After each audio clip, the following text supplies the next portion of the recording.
Welcome into Rounding the Bases. Round the bases. Everybody knows Joe Goldberg. It's around the bases. Everybody knows Joe Goldberg. Hey everybody, welcome into another episode of Rounding the Bases, presented by Community America Credit Union, invested in you. Shout out to my friends at Chief of Staff Kansas City. Whether you're in Kansas City or we've got a really exciting event, by the way, coming up. I'll tell you about that in just a moment, or around the country. If you are looking for a job, looking to hire, looking for a great resource, check out my friends at Chief of Staff Kansas City, chiefofstaffkc.com, making connections that matter. My connection today is a great one, and one that actually he and I have some joint history together. We'll explain that in a moment. But I so often love telling the story of people whose journeys change. I guess they all do to some extent, but that go on just different paths than they were on and how they got there. And so today we're leveling up leadership on our latest installment of Rounding the Bases with a guest who is committed to a legacy of impact. His name is Brian Morris, a former college athletics director turned president of Leadercast, a one-day event tailored to the next generation of game changers. We've told you about that. Through collaboration with some of business's most influential voices, he inspires leaders to unleash their full potential, empowering top-notch talent to produce results that position and keep them at the forefront of success in the boardroom and beyond. I am so excited right now to be joined by Brian Morris. And Brian, it's been a while and a lot of years since you and I worked together doing some college basketball, or well, I guess I was working for you back then doing some UMKC stuff like a million years ago. There's no way you could have ever envisioned you'd be doing this, was there? No, not at all. Yeah, I was just thinking about those basketball games where you were on TV with us, and back with Kareem and the Municipal Auditorium. And so some really good memories, and obviously been friends for a long time. But yeah, when I was working in collegiate athletics, my game plan was always to be an athletics director. And that was kind of my singular vision. And, kind of the old phrase, if you want to make God laugh, tell him your plans and he has something different for you. And obviously my career made a few twists and turns due to some health issues with our oldest daughter and some unexpected twins being born. And so it really helped shape, my career path to where now running Leadercast, and something that I've always been passionate about. I know you are, leadership development, inspiring people, really helping people be better. So yeah, it's good to be with you talking leadership, and it's been fun to watch your podcast and speaking career and book writing really take off since we first met, probably 7-8 years ago would be my guess. More, I think. I mean, because my speaking business has been 8 years, and so I think it's probably 10-11 years ago. It just happened at the time that, and I want to bring the story up just because I think it illustrates how people's career paths or interests can change, or perceived interests evolve into something else. And so for both of us, a complete love of sports that took us into the sports field that we both got a chance, and I still do, and in some ways you do too, with some of these connections that you have, that we were paid to work in sports. And it's very, I think, easy, I'll speak for myself here, to say, well, if that's where I'm at, what more could you need, right? I mean, it's what you dream of, and then you're doing it. But back then I end up going down the route of doing some UMKC basketball, misplaced in the sense that I'm probably better suited to be doing play-by-play than color. But when I think the school president meets you on a plane from DC, this was probably back in 2013 or 14. Dr. Leo Morton, when you bump into a guy at 6 a.m. on a plane coming home, and he says, "Wait a minute, aren't you the Royals guy?" And suddenly it leads to a discussion of let's see if we can get you involved in UMKC, and then I meet you. For me, doing those basketball games was just something to fill a little bit of a void in my off season, and I loved it because I got a chance to know the coaching staff. As you and I are recording this right now, and this will run a little bit after, one of the assistant coaches at Drake, Josh Sash, was a guy that was with us at UMKC, and now he's dancing. Well, hopefully they're playing for the national championship at this point. I don't know if that's but We've watched those guys kind of pursue their dreams, but I didn't think that I would then, a handful of years later, replace some of that off-season work with essentially a full-time speaking job and everything else. I don't know that you knew that you would end up moving on from the world of athletics into construction at McCown Gordon, and you hit some different stops until you ended up at Leadercast. What were you hoping for back then? Yeah, I mean, again, really from college on, I had the desire to be a Division I athletics director. Yeah. And so my first job right out of college was lucky to get on the University of Oklahoma and got hired by a gentleman named Kirby Hocutt, who's now the AD at Texas Tech, who played football at K-State. And in that world, as many people know, especially collegiately, you have to move where the jobs are because there's only 2 or 3 Division I schools in each state. And if you want to kind of stay in the Midwest and move up, so I ended up going from OU to Arkansas State to 4 years at Wichita State to Oklahoma State on the Learfield side, and then eventually to UMKC. And every move was very strategic and planned out. It's a step up. It's more responsibility. That's kind of the name of that game. And, I really felt like that was my calling to stay in athletics, to especially the collegiate world. But you don't foresee your daughter getting diagnosed with cancer, and that was something that really obviously comes out of left field. That would have been towards the end of 2017, right around the very beginning of the basketball season. I'll never forget, we're on our way to UMKC at Wichita State, where got a call from the school nurse that our daughter's knee was hurting yet again. We'd already taken her to a few different doctors, and they just said, hey, it's growing pains. Ended up turning around, going to Children's Mercy, found out that there was a mass. And then I think Monday we found out it was cancer. And by Thursday we had started chemo. And then to add on top of that, we had unplanned, unexpected twins that were literally born. They were due the day before her cancer surgery on February 15th. I'll never forget it.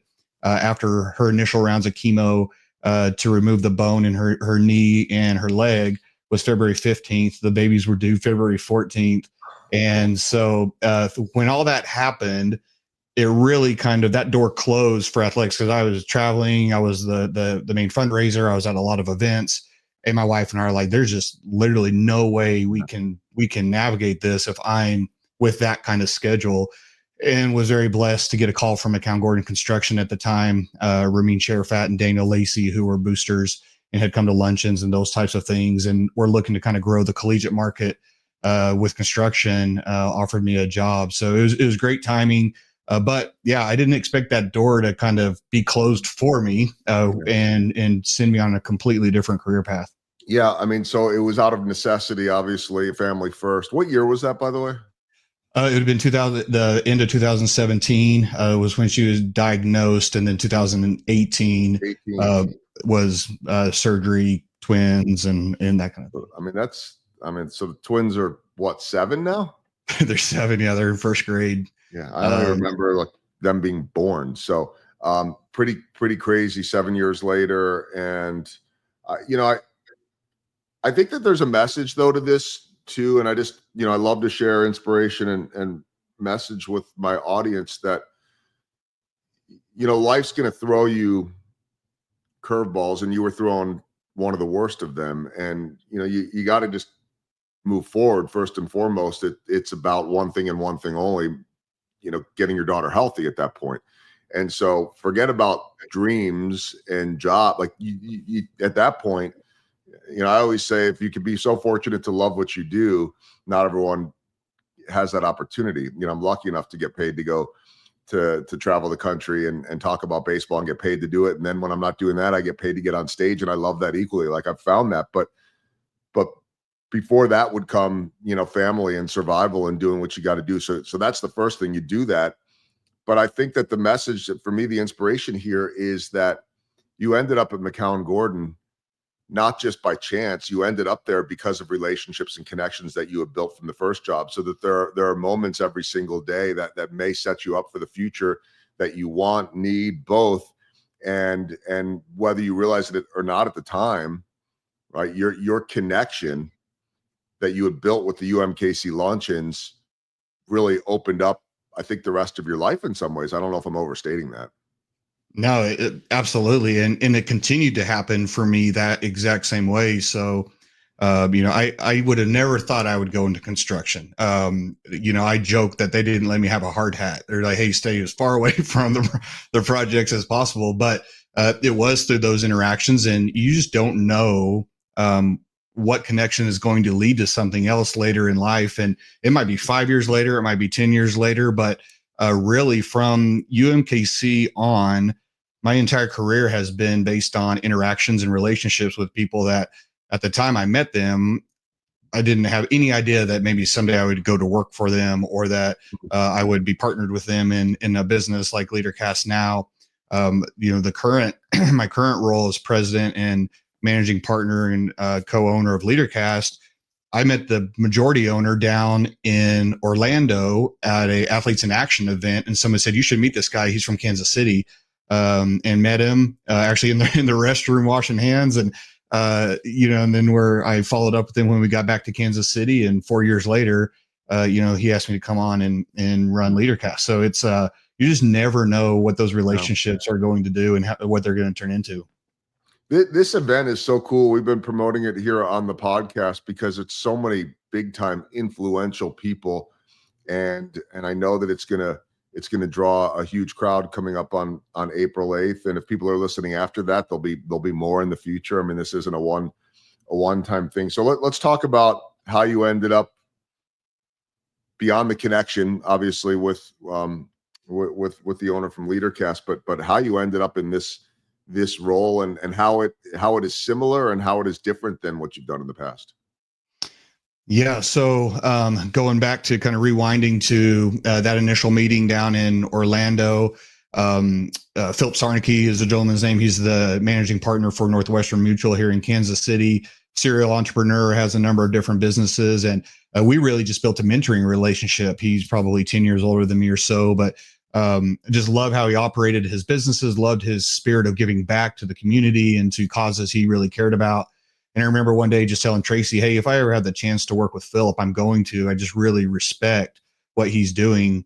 And there was a couple of opportunities with some other businesses that he owned that he had presented during lunch, and nothing really quite clicked. And then he purchased Leadercast, and it just immediately, I knew that this was what I was kind of meant to do.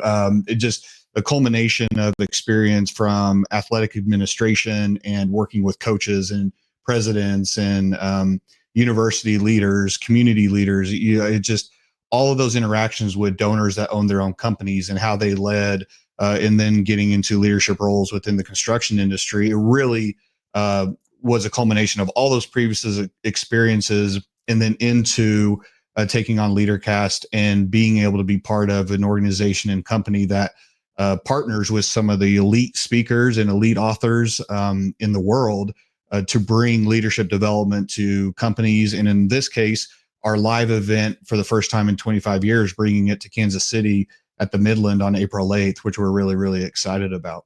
Yeah, that's a beautiful theater, one of the nicest in town. And let's talk about this lineup here, because it's, I know, a full day event. I'm looking forward to coming to some of it before I head to my night job of baseball. But we can mention all the names, and certainly people can check out leadercast.com. But there are two names on there that have been on my podcast already. Jesse Cole, the founder of the Savannah Bananas, I think one of the most interesting people out there. I'm pretty sure it's safe to say he'll show up in his banana color, yellow hat, yellow suit and hat, as he does everywhere. That's the brand. And Bob Kendrick, one of the greatest storytellers in the world, president of the Negro Leagues Baseball Museum, and many others as well. Tell me about this star-studded lineup. Yeah, it's we're really excited about it. You hit on two that, especially in Kansas City, people know really, really well. But Jesse and what he has done with the Savannah Bananas, and he's not really going to be talking about baseball. He's going to be talking about the fans first mentality and turning your customers into fans of your business. And I think what he has done, everyone, whether you're a sports fan or not, has seen. I was just at Academy Sports and I saw a Savannah Banana rack of bats and hats and clothes. I mean, it's transcended baseball in a lot of ways. And I know they're coming to Kansas City and playing at Kauffman. I think that's already sold out. Everywhere they're going is sold out. So Jesse has garnered a lot of interest. We talked about Bob Kendrick. Bob obviously is, many people, I've heard him, many people say he's the best storyteller they have ever heard.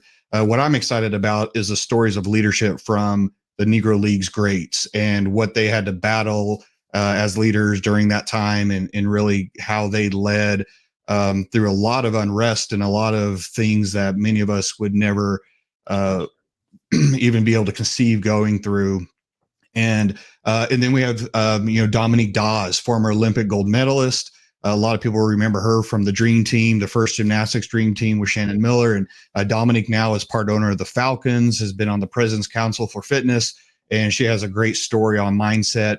And then you go to John Gordon. A lot of people know John Gordon. John wrote The Energy Bus, one of my favorite books, Power Positive Leadership, The Shark and the Goldfish. I mean, there's like so many great titles that John has written, and he's really into the sports world as well. He does a lot of work with Clemson, the Washington Commanders, like a lot of NBA, NFL teams, collegiate teams.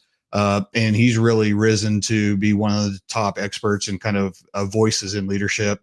And then Andy Stanley, who has been a Leadercast staple, and he is always our highest rated speaker. It doesn't matter how famous the rest of the lineup is. Andy brings just he's a great communicator, and his talk is always right up there with, it's always our highest rated one. And then we go into a fighter pilot duo. We have a man and a woman fighter pilot duo. One's from the U.S. Air Force, one's from the Royal Air Force. And they're talking about a dual presentation on military leadership principles and how to take that back to your company. And then the final one is a gentleman named Hal Elrod, who wrote a book called The Miracle Morning. The book I read, it really impacted my mindset, kind of how you go into your day. He's a survivor of a lot of things that happened in his life. So all of these speakers were very strategically chosen to hit on different elements of business leadership, different elements of how do you show up, how do you lead yourself.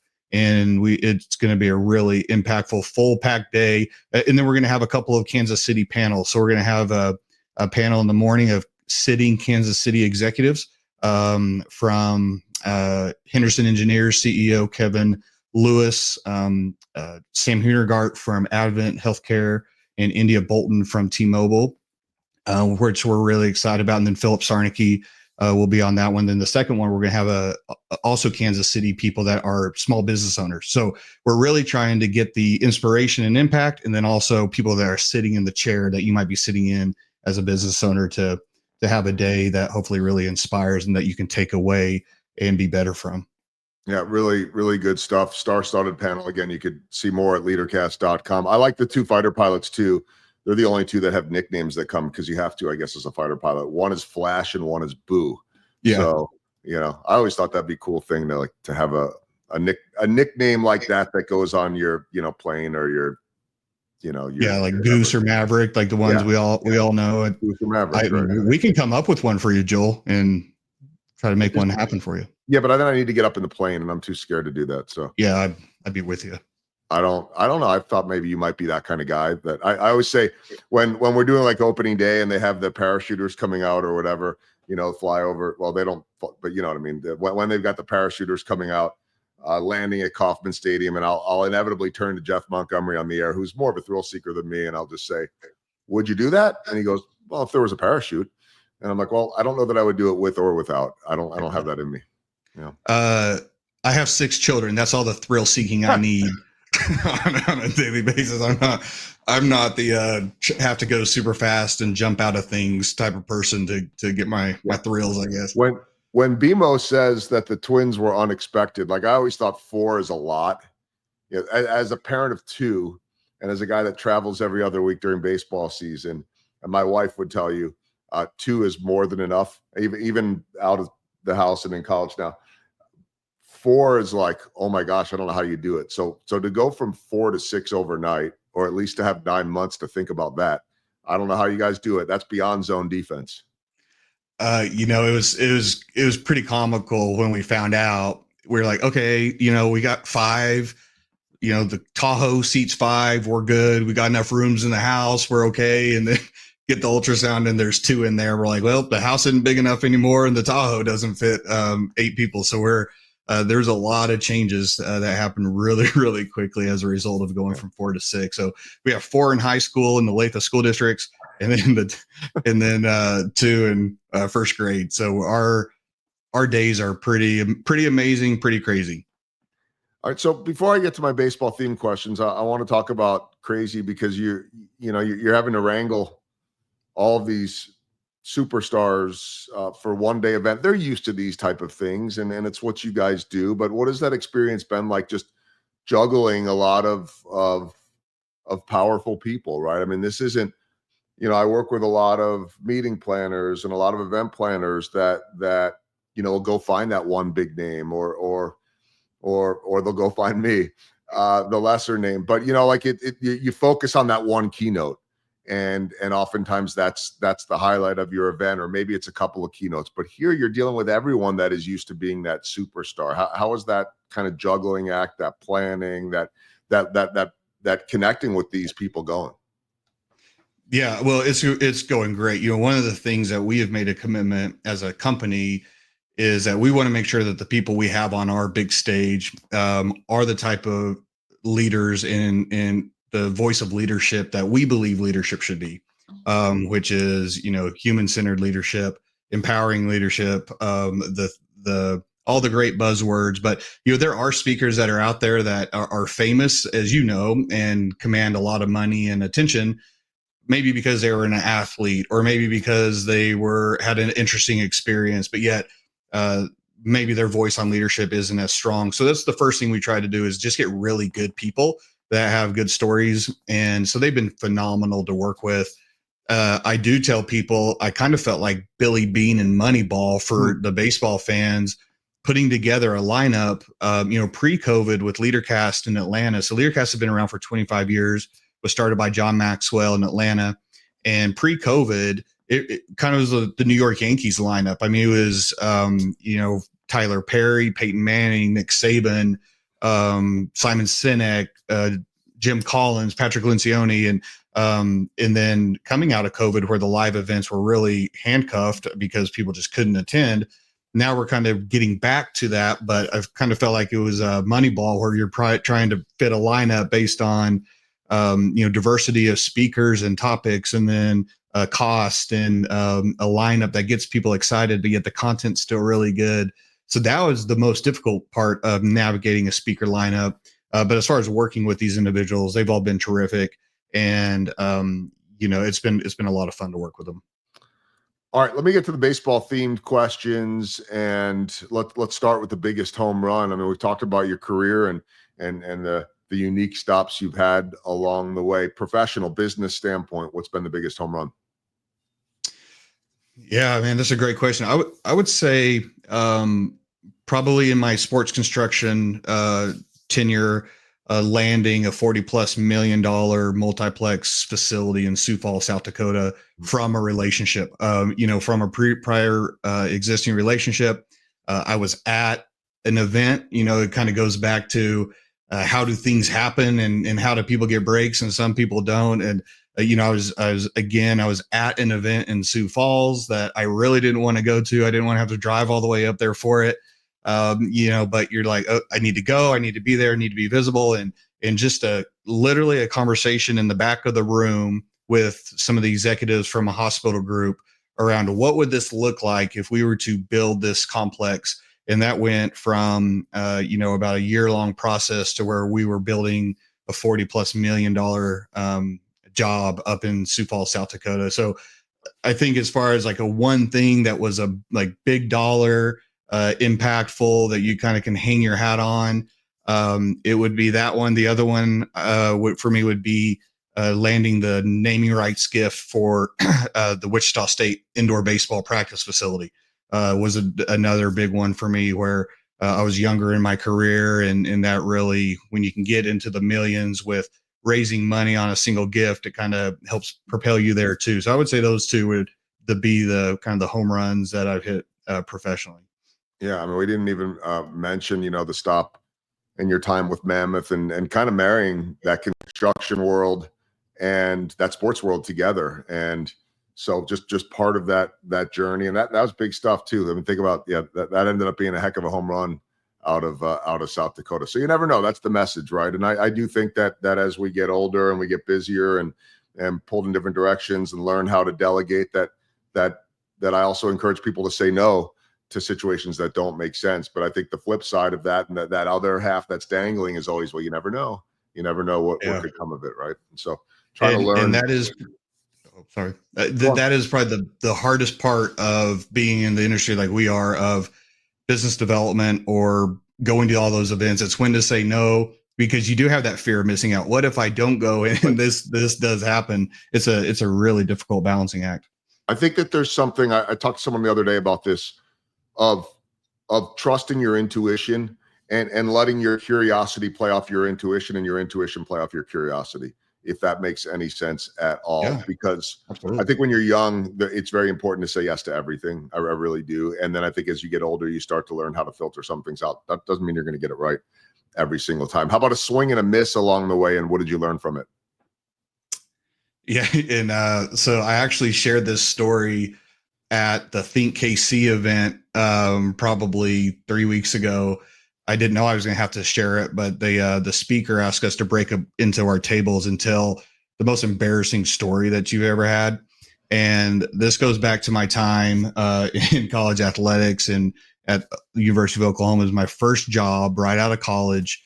And I was responsible for the RSVP for the donor tailgate spring game. It was a hot dog cookout. And this would have been like 2003 or so. So kind of before, still a lot of people would call in to RSVP. It wasn't all digital like it is now. Well, I was in charge of the postcard and everything around the event. So, we designed this beautiful postcard. It goes out to all the donors, and then the phone calls start coming in. I had transposed 2 numbers on the 1-800 number. And instead of calling to RSVP, it sent people to an adult hotline. And so instead of, so when Grandpa called in to RSVP for the hot dog cookout, he was greeted with a very sultry voice from a woman. So the wives were not very happy that was taking place either. So I would say that was one that I learned a lot about attention to detail, and then also that rarely is there a mistake you can't overcome. But that was probably one of my bigger professional swing and misses, where it doesn't get much worse or much more embarrassing than that, especially as somebody right out of college, and to make a mistake like that was something that I will obviously never forget. That's a good, that might be that. No, I don't know if it's the best swing and miss, but it's that swing and a miss that turned into just a very uncomfortable blunder, and a great story to tell as well. What is small ball to you, BMO? Yeah, small ball is showing up every day. And I think so. What I've learned dealing with all these experts in leadership and in our conversations, Joel, and how you go about things, it's a lot of times people see the end result of where these people have gotten in their careers, and they think it just happens overnight. And especially in the coaching world, these successful coaches, these successful athletes, they don't see the daily grind that it takes to get there. So for me, small ball is those little details, being professional, showing up with your best self, the little things that add up and compound and create momentum. I gave a talk a couple of weeks ago to a group of Kansas superintendents, and one of the things we talked about was momentum. And a lot of times in business and in organizations, momentum comes from a lot of small victories that have to stack up. Mm-hmm. And so for me, that's what small ball is all about. Yeah, and it's in both my books, I read about it in different ways, but I'm a firm believer that when we tell people and never stop dreaming, you could do anything, it's not just as simple as that. You talked about luck. You create your luck by doing the little things. You create those dreams by doing the little things. We all want to get to the finish line, of course, although I guess in theory that the finish line, hopefully the goalposts keep moving further and further. Sometimes they have to move closer to you as well. Okay, let's wrap it up with 4 final questions. The first one, I'll go back to the personal side of this as well. to have 4 kids in high school and then 2 more that are coming in that might even be a different generation. I mean, if your high school kids are purely Gen Z, and your first graders may be more of that, I think it's called Gen Alpha or whatever it is, and we don't know what that's going to look like, but they're going to have different terms, and they're going to have different, like, your first graders will know how to operate AI and ChatGPT and all those things like the back of their hand, where your high schoolers are learning about it maybe in a different way. What do you know about? Well, you know a lot. What can you share about parenting teenagers in this younger generation? And are you the cool dad, or are you the eye roll dad? I guess we're all eye roll dads. I think I'm the cool dad, but I know you think you are, but yeah, I'm definitely the eye roll dad, and I have to remind them how cool I actually am. They don't, especially the high schoolers, but you're right. And the twins, what's amazing, I mean, everything they have is on iPads now. Like the school sends iPads home. They can work iPads. They can navigate those kind of things. In the high schoolers as well. I mean, the district sends home computers. Everything that they do is digital. My wife was just telling me, she's a part-time para at one of the middle schools, and they did a cursive, getting kids to write their name in cursive, and they couldn't do it. Most of them couldn't do it. Like, they're just so not used to the things that you and I, or a lot of people, just grew up as a part of our upbringing. So I think you have the technology side that obviously is not going away. And a lot of the downside of the technology of the phones. And I mean, we have to have phone free zone times, because they will wake up with it. They will go to sleep with it. They have to have it at all times. And the twins, especially, like, if their entire mental state will shift based on how much screen time they have. So we have to really navigate that. So it is interesting to have 4 of them in high school. One's going to college next year, and then the other ones, just to see the similarities, but how different their approach to even to school is. And then on the leadership side, that's one of the biggest topics and biggest issues that these companies are dealing with is Gen Z and how they show up and what they care about. Is very, very different than baby boomers or millennials or those types of things. And so there's a lot of conversations going on right now on how do we communicate with these incoming employees that don't care about money as much as they do impact and want flexibility and those types of things. So it's a real topic and a real thing that you're dealing with as a parent and as an employer. Yeah, let's go there then for my second question and talk a little bit more about that. And I'm sure it'll come up at Leadercast as well. It seems to work its way into a lot of speeches nowadays. And whether it does or not, I mean, look at Jesse Cole, and the people that he's hiring are a lot closer to your high schooler's age than they would be to our age. If you can't figure out, I mean, you and I think, are Gen X. If you can't figure out how to connect with Gen Z and that younger generation, you are going to get left behind. And I mean, speaking from my experience, I'm a 50-something-year-old covering 20-something-year-old athletes, and I've got to meet them. But you always hear the expression, meet people where they're at. I've got to meet them where they're at, because they're not meeting me where I'm at. So I better understand how to communicate with them. I'm probably not going to use all of the lingo, because that's going to really expose me for like, you might get me to say something's dope. I don't know. I feel uncomfortable saying all of it.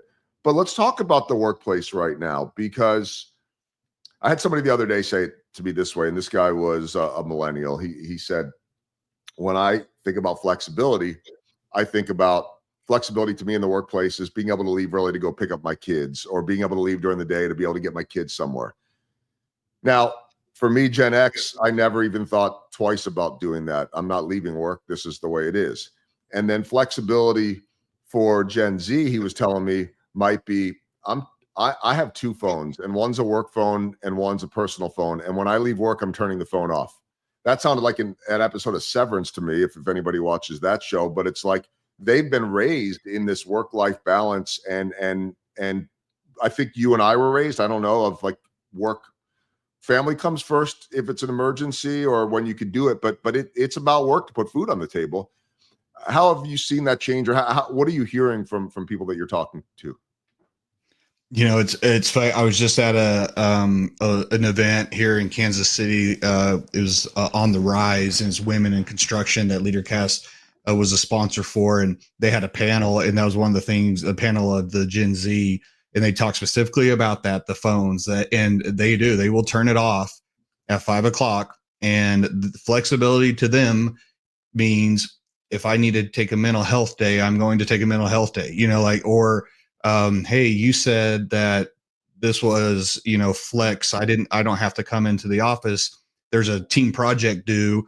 Some of these leaders are getting pushback on that because they're saying, nope, that's not what I was hired for. Yeah. And so navigating that obviously is, if you can't meet them where they're at and you can't get on the level of this next generation as a leader, you're going to have a lot of problems. And as a business, you're going to have a lot of problems. So I think like anything else, it is truly trying to understand where are they coming from and how are they, what's driving those thoughts and what motivates them. And what motivated you and I is probably the furthest thing that's going to motivate them now, this next generation, because they've just been, and they're not afraid to stand up for it either. So that's also a difference. And then the other thing too is if they don't like it, they'll leave. And where the days of people with one job or maybe one or two jobs stay in the same industry, the flexibility is there. Their skill sets are there that they're able to come in and say, okay, this wasn't what I signed up for. I'm going to go find the next thing, and they're able to find the next thing. And so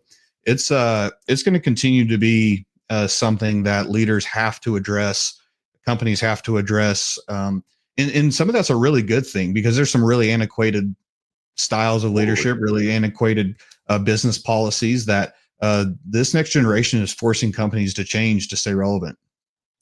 I totally agree with that. It doesn't matter whether you like it or not. It's going there one way or another. It just is. All right. Third question as we round the bases. I got exposed to this early on when you and I met back in the UMKC days. Founder of Bespoke by BMO. I've got a couple of good coats from you, good flashy Royals color looking coats, blue, that are still in my wardrobe right now and in my closet. How'd you start this thing? Are you still doing anything with that? I am actually, and Bespoke by BMO will be at the Leadercast event. I have a couple of awesome ladies that now help me with it, but another random happenstance, there was a custom suit gentleman that came to Kareem Richardson's office, and Kareem sent him down to mine, and I did the whole fitting, and then he gave me the bill, and I was like, whoa, I'm not at Alabama here, I'm at UMKC, and but it really got me interested because the guy looked just like me. He had these pre-made books.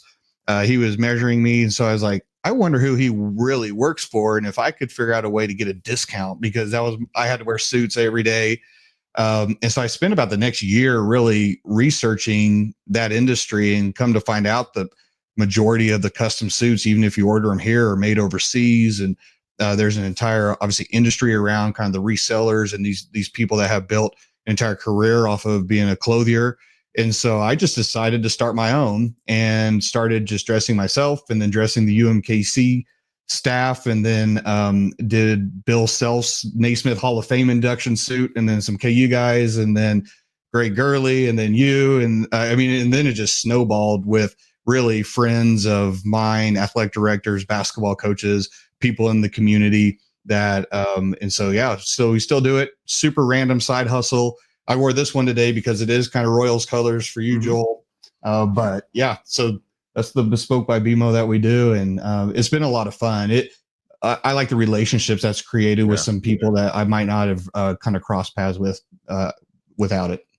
I should have worn one of mine, although I need to get the two that I bought from you into the tailor because my size has changed a little bit. So we'll you gotta have them you have to have them taken in and tapered. Take them in and tapered. That's better than the other way where over the years I had to let them out. So I'm in a better place. All right. Final question. Our walk off. We've talked about this big event, April 8th. Let's talk bigger picture. I mean, you're as long as this event is going, this one day live event year after year, you're going to bring in the biggest names. I know that one. You're going to bring in these superstars. But how do you envision this thing now as the president of this company growing. You made the big move of coming to Kansas City. What do you foresee in the future? Yeah, and you're right. We want this. We're making Kansas City the new home for the foreseeable future. The ownership group is all here. We believe that Kansas City it just responds and loves getting better, and so bringing this event to Kansas City is really important. My goal is to get it back to the pre-COVID levels and hopefully have it in T-Mobile in a couple of years. That's in Atlanta. Obviously, that's where it was in the big arenas and sold out. 12, 13, 14,000 people. So that's the first goal. Now, what a lot of people don't know Leadercast does is this event is, so we have the live event. We then record it and master it and produce it. And then we will distribute it worldwide to partners in multiple countries. And then also high level partners like NASA, Home Depot, Toyota, Siemens that use this event in their own companies and kind of have Leadercast Day leadership development in their companies. So that's the other element of Leadercast is it's not this live event is kind of our content creation, and then we send it out and people are able to watch it all over the world, which is really cool. So just growing those two together, but the live event is such an impactful day, such an inspirational day, and we tell people is kind of 1 day commitment for unlimited growth opportunities and possibilities. And if you can get your team there, what we are seeing and the data is showing is people are craving personal connection with all the Zoom calls, all the working from home. People still want to be together. And that's a great way to develop team and develop teamwork and synergy. So a lot of organizations and companies will send 20 people, 30 people from their company to come, and then they'll be able to have debriefs after the event or throughout the week of what did we learn, how do we implement it, and how do we become better through it. And so that's my vision is hopefully get you on the stage here maybe next year or the year after that, and then get it into T-Mobile and really turn it into a key event in Kansas City for developing leaders in this region. It's going to be so much fun. April 8th at the Midland. If you are in Kansas City, you're listening to this the week that we come out. Baseball has already started. The Royals are home. So I know I'm going to come and check out as much as I can until I head over to the stadium. For more information, you can go to the website leadercast.com or leadercast.com/live. Just go to leadercast.com. It'll be very obvious of how to buy the tickets and to get more information on that. I'm so excited for this. I don't know why I called you Brian at the beginning, which is your name, but I've never called you Brian since the day I met you. You're just BMO to most people. But, we had the formalities at the beginning. Still the same guy, still well-dressed, still the same energy, just a new job and a really exciting one as well. So congratulations on that. And I'm looking forward to seeing you at Leadercast. And thanks for spending time around the bases. Thanks, Joel. It's around the bases. Everybody knows Joe Goldberg.